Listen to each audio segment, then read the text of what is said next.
Mrwetyana, it actually recognizes and remembers a tribute of people that have departed that are close to our lives. It says, "Uyinene Mrwetyana Memorial." That is, you are light that shines in darkness. And as a spirit, that same angel whom I consider to be this morning as Uyinene Mrwetyana is that kind of angel. I see that her mother is deeply emotional. I pray to God that I don't go there, because this is a commemorative lecture as to what happened. I ask God for me to go there, and I'll explain why. So I greet the senior management team, the college head, Mr. Grove, the senior school head, and academic people matters, Ms. Mollendorf, if I'm pronouncing it right,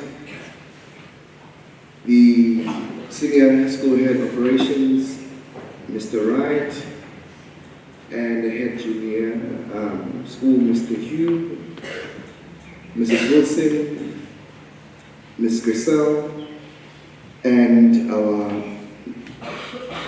bridging the program, Mr. Benyana. The chaplain of the institution, Reverend Tim Marshall, the school governing body, teachers, educators. I see the Vice Chancellor is here, and I greet everyone joining us virtually. I greet you all in the wonderful name of my Lord and Savior Jesus Christ. Amen. I'm sure you're wondering about my dress code as to what is happening. Uyinene Mrwetyana Memorial. That is, Uyinene is Xhosa. And by virtue of her being Xhosa, I felt it appropriate to embody and represent a part of who she was as a Xhosa woman. I hail from Kwabata in the Eastern Cape in Montfrey. So I've been raised within the construct of what tradition and culture means, and so I felt it appropriate to honor her in the way that I'm dressed today. Tabombege reminds us that we are Africans, and by virtue of that, our embodiments of being African are also embodied in what we dress, in the languages that we speak. And so, Sis Norma, I come to you as one of the children that you've earned along the way. I met you when I was just a young man wanting to be a clinical psychologist. You said in my interviews, I knew nothing. And I remember that day, but you said there's something about this young man. And to be honored today to be here in front of this congregation and everyone who's here, to give you words of comfort.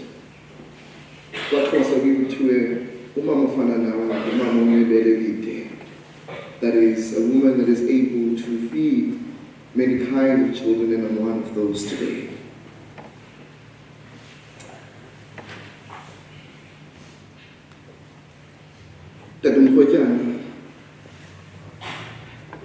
Tinage abasuga from the tradition of healers.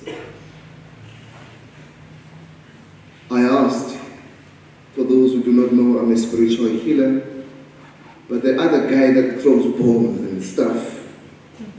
And so I asked from those who have sent me, what is it that you want me to say? I asked, what do I say to this family?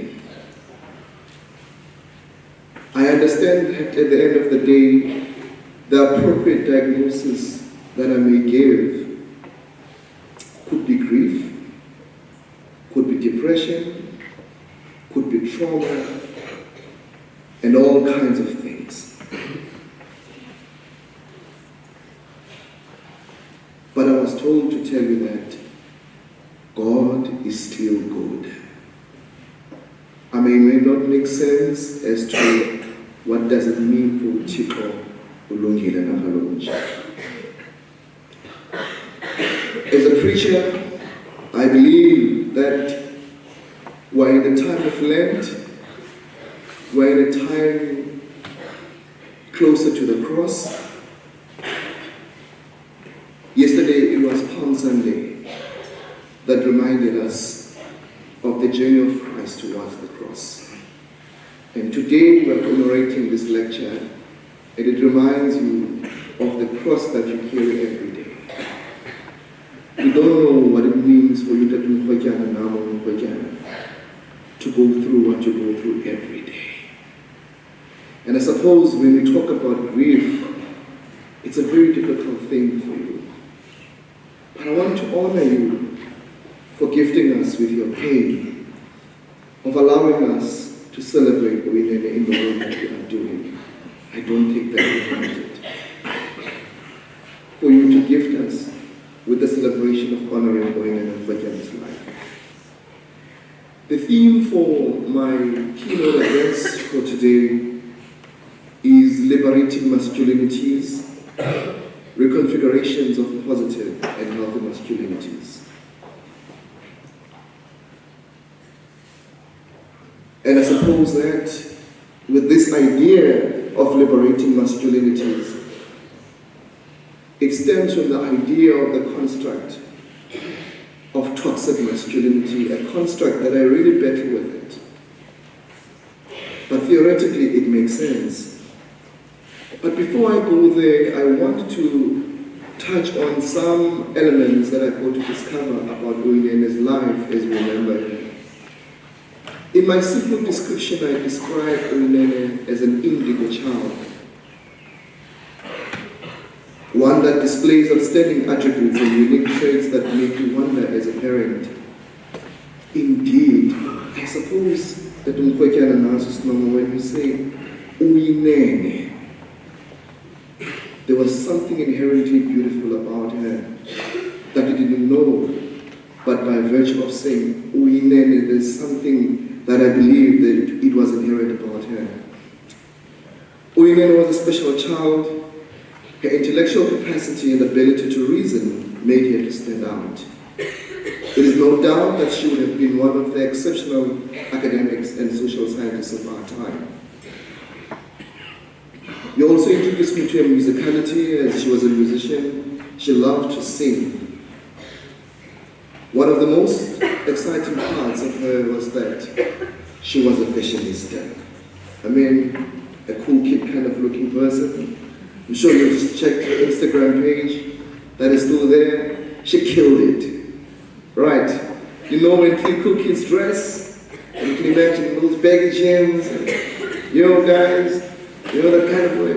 That was Uyinene. She was that girl, right? And I got to learn this story that when I looked at her following on Instagram, I can safely say she was an influencer.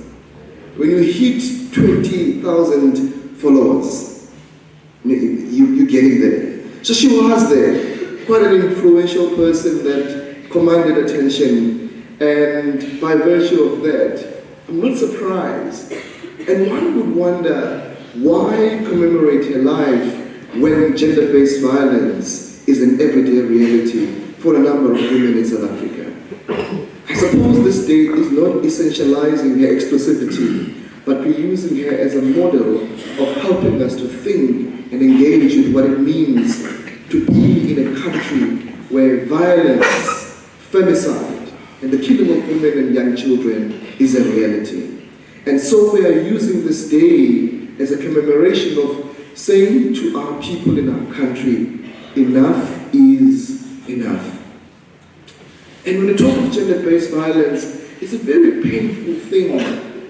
I wonder, as a black queer man, a black gay man, and I wonder in my reality, what does it really mean to be a woman in South Africa? I suppose some of the descriptions of what it means to be a woman in South Africa has a lot to do with being fearful. Being a woman in South Africa today comes with a lot of power dynamics and power relations. It feels as though for women in our country today, they always have to prove a point because masculinity gets challenged by the idea that women are powerful. And by virtue of that women being powerful, it makes it hard for men to engage with constructs of what it means to coexist in a world where power is not a construct. So I suppose that at the end of the day, Uyinene's life helps us to reimagine what feminism is. It really helps us to reimagine what does feminism mean for these young boys today. And so, when I talk about the boy child, I wondered and sat and I asked myself, this is normal. Given a chance to be an Anele who's a baby boy,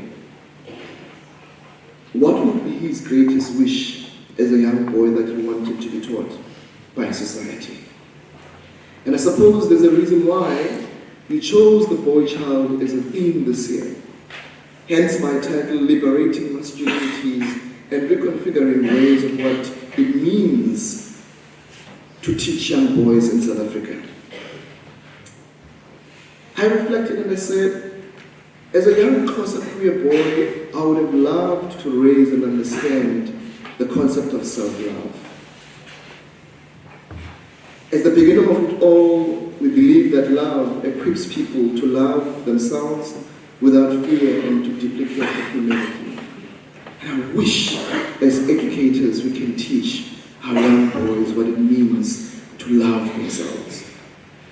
We grow in a world where self-love is embodied in different ways, but I want us to think about how do we raise our young boys with the idea and construct of self-love.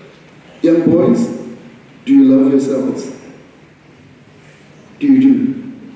What does it mean to love yourself? To take care of yourself? What does it mean to love yourself?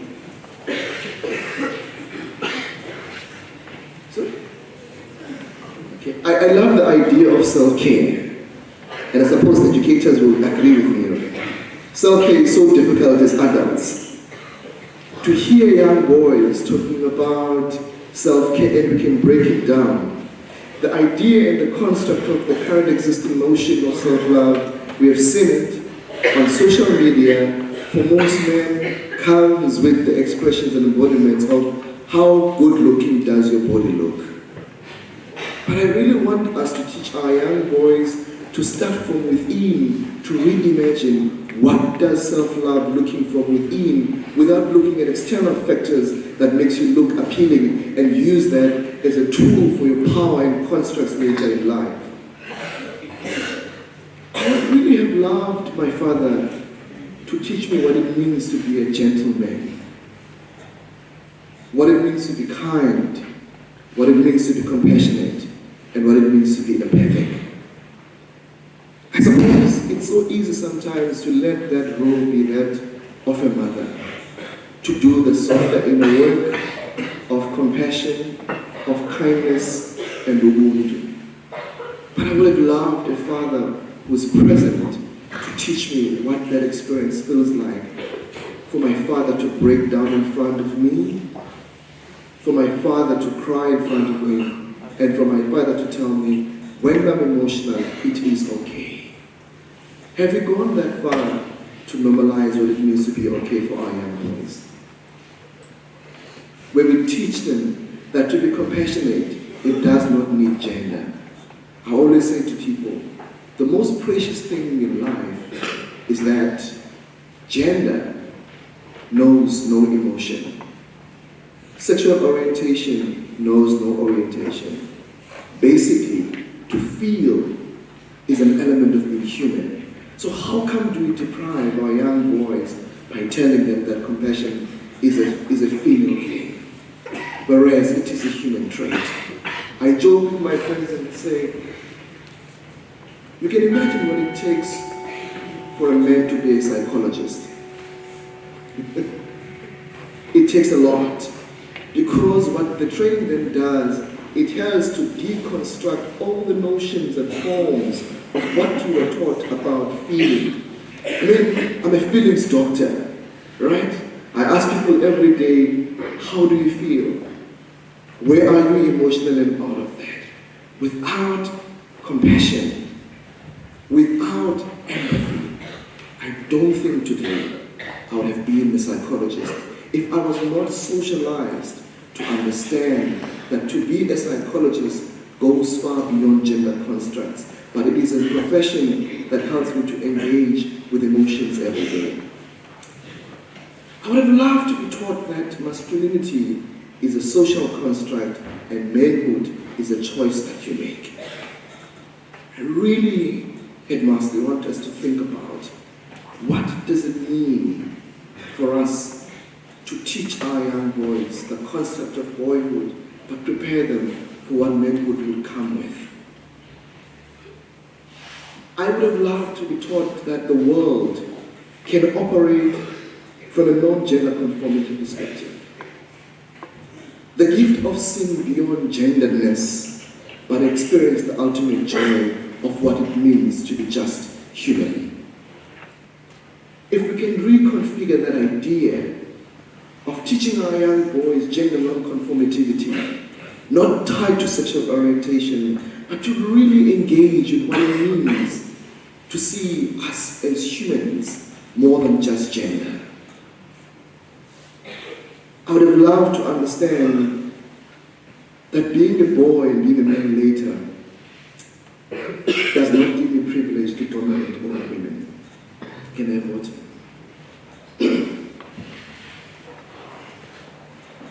There's something inherent about our society that makes you realize that as a young boy, you somewhat have to be a deputy father to your sister.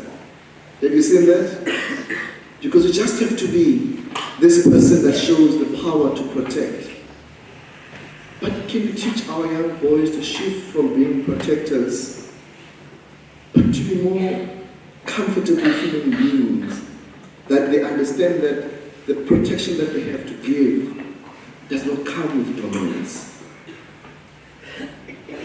I would have loved to be taught that violence, rage, and patriarchy are not concepts to use against women and sub-marginalized groups in society. And all of these boys, I wish and hope that God will give you the strength and capacity to teach them what it means to be a young boy in the 21st century and what it means to be a young boy in digital times.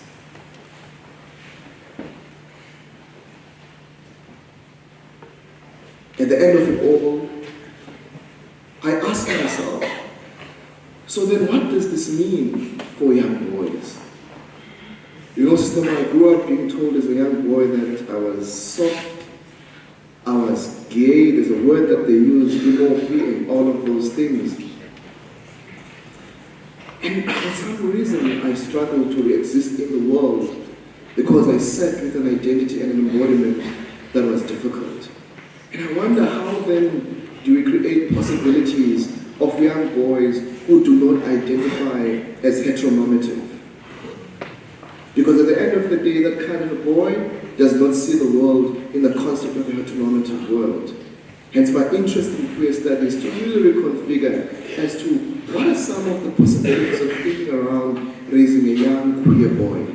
A boy that does not relate with the way of how other boys see the world. Are we there as educators to do that work? Are we there to hold space and accommodate conducive and healthy environments that allow other non-heteronormative bodies in the classroom? Are we there to understand transgender bodies in our classrooms and see them as human beings beyond than just their constructs and negotiation as gender beings, who are negotiating an alternative form of what it means to be in the world? Do we question the identity and aspects of what it means to be a non-heterosexual body in the classroom? How do we challenge our biases as educators and people of engaging with the learner that says, I'm a transgender boy. How do we deal with constructs of young learners who say, I'm a transgender woman? All of those realities are realities that helps us to think beyond gender, but to reimagine what it means to liberate masculinities. I ask, does hegemonic masculinity as a construct help us to raise our young boys in society? And I struggle with that because hegemonic masculinity suggests that you must be strong, you must be powerful, you must use your dominance over others, even towards other men, to prove a point. And when I see these young men, I see a hope and redemption of liberating masculinities.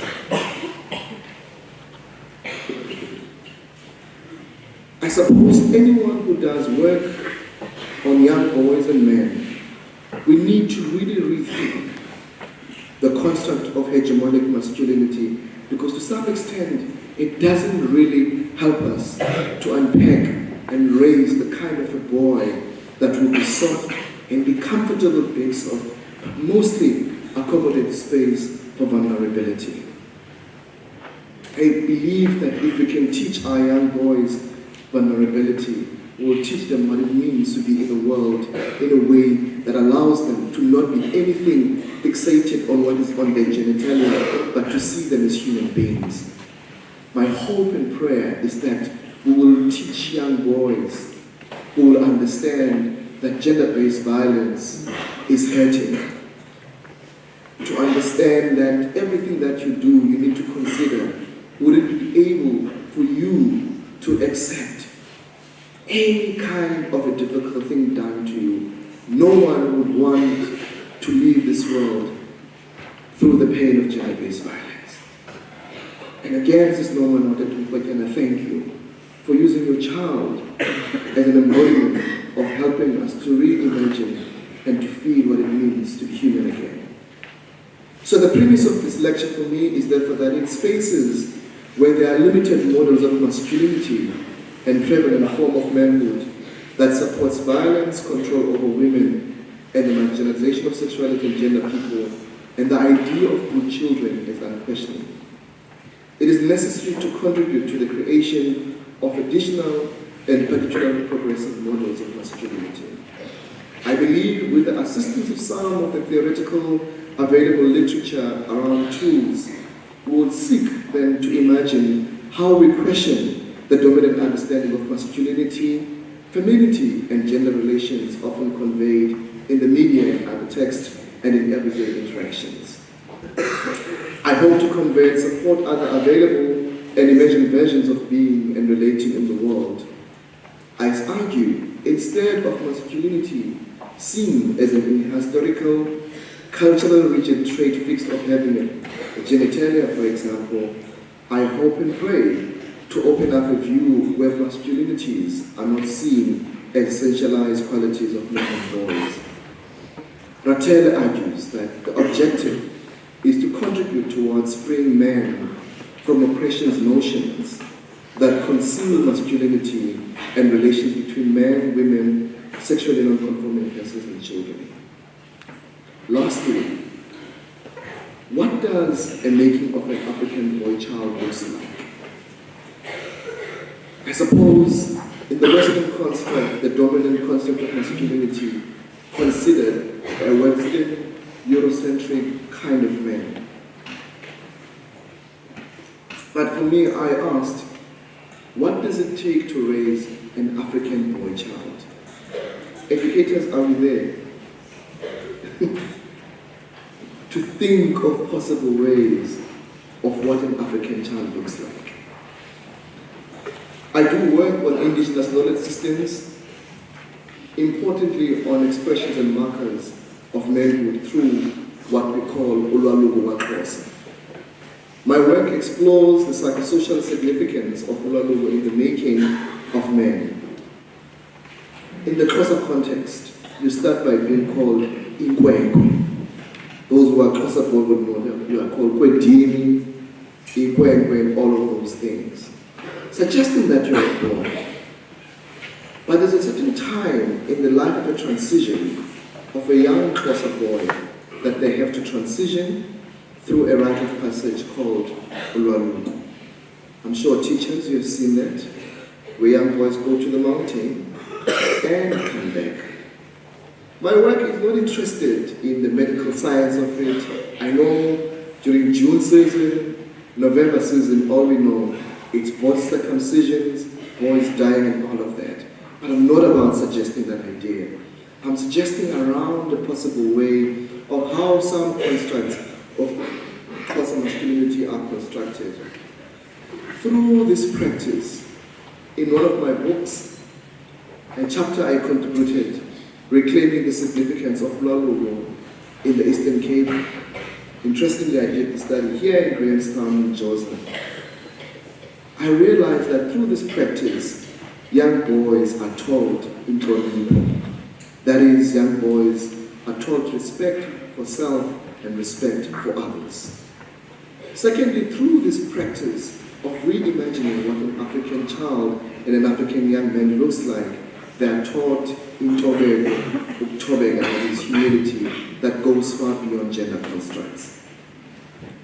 I discovered that young boys at this time are taught something that is called resilience, that is the negotiation of emotional pain with physical pain that comes with this process, but in the end, it helps our young boys to be resilient. It teaches our young boys to be responsible and accountable and to understand that causing pain on the other person is something that is not allowed. And lastly, it teaches independence and coexistence to be in the world. I suppose lastly we need to go back to the fundamentals of what we call moral regeneration in rethinking what are some of the basic home values.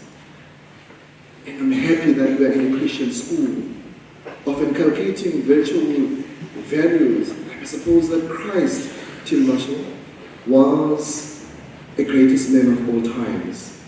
If we can teach our young boys the art of the Jesus way of constructing masculinities, but it's a very hard one because the embodiment of Christ requires a different view that enables vulnerability, that enables understanding, that enables equality, that enables our understanding of God. I believe that God is the ultimate expression of non-gender conformity in all other aspects of being, because God sees us just as human beings. And if we can teach our young boys in that way, we will do something.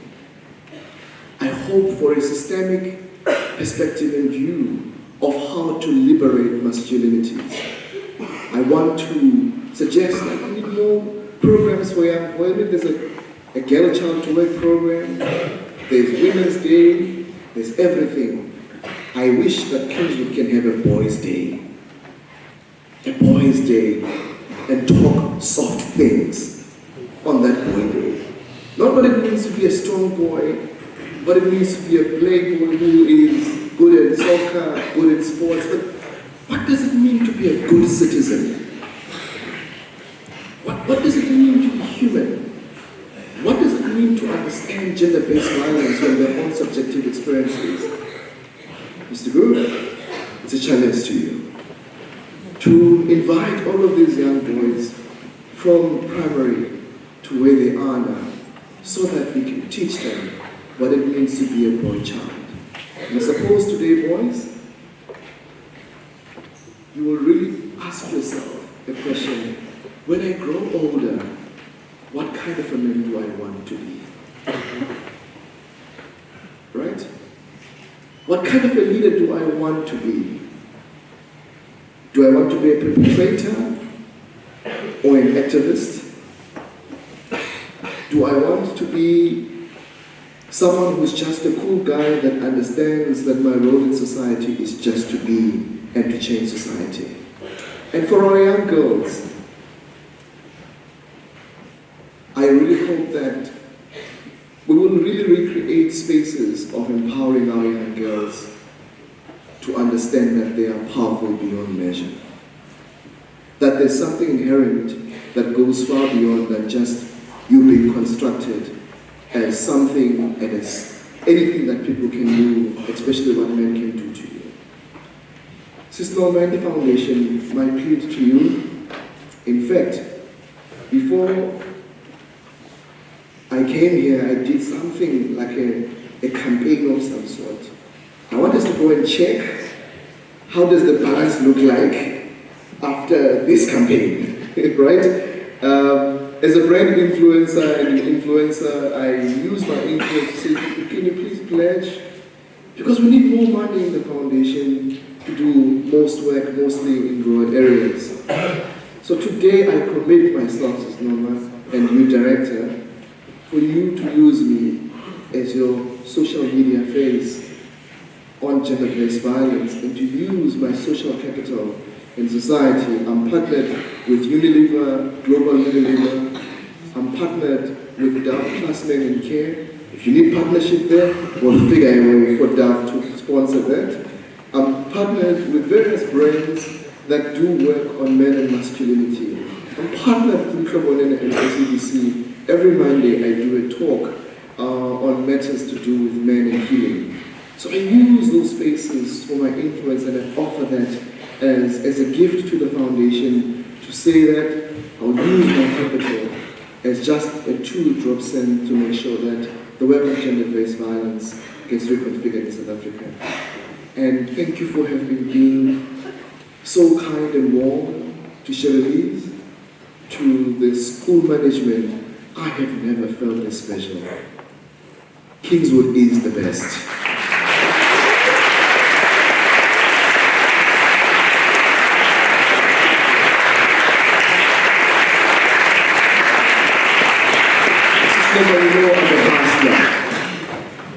Next year my nephew will come here. I don't have money yet, but I'll make sure that I hustle for him to experience the greatness of what the school is. What you have done for me as a Xhosa boy from the township to give him this platform. You don't know what you have done, not to my ego, but to reaffirm my existence, that my background, being a rural boy, being a township boy, does not define where you can be in life. For that, I sincerely appreciate it. It takes so much for us as young boys from the township to work so hard to be in spaces of privilege. When I entered here yesterday, Mr. Grow, like, yeah, this is just a first glimpse of what privilege looks like. I mean, all I know is township school, and all you are 50 in one classroom, there's no paid attention, you know, all of that. I mean, I entered here, I somewhat went back to my dream as that young boy. I wanted to go to multiracial school, and today to be standing, not just as a keynote speaker, that's a big deal. Thank you to the foundation. Thank you, Tobe. We've come a long way as students at Nelson Mandela University. And today we are where we are, as hustlers, as change makers.